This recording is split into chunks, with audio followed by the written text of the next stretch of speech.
Hello mga boss, ito tips, ito issue nito pag nata-traffic, nahilaw ang lamig o tanghali o baga ganito ang maranasan nyo. Yung may mga ganitong sasakyan, Mitsubishi Montero na 2020 model. Si aircon nyo boss, para may idea, aircon, para may idea yung mga kababayan natin.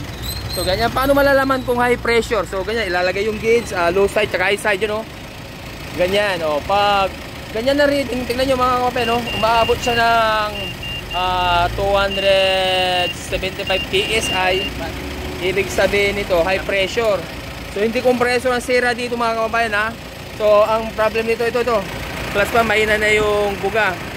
Dahil ito itong mga ganitong Mitsubishi Montero na 2020 model, walang nakalagay na pan, pero plug and play to, may nakaabang na yung bracket tapos tornilyo at saka may wiring sa rin to.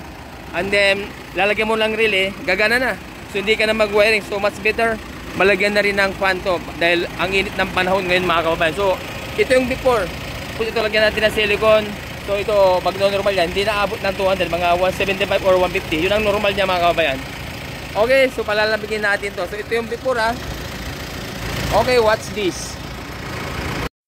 Ito na mga kababayan yung ano natin nag-high pressure kanina. Kanina umabot siya ng 275 PSI ngayon yun, naglagay lang tayo ng silicone oil. Ang lakas na tingnan nyo yung rating ano lang 125 PSI yung high side nya, low side 32 PSI.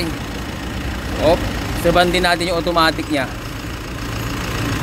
Yun lang, pag ganun nang mangyari sa inyo pag tanghali kaya nata-traffic, nawawala ang lamig, yun automatic yun ang kadalasan na sila mga kabayan, yung pan.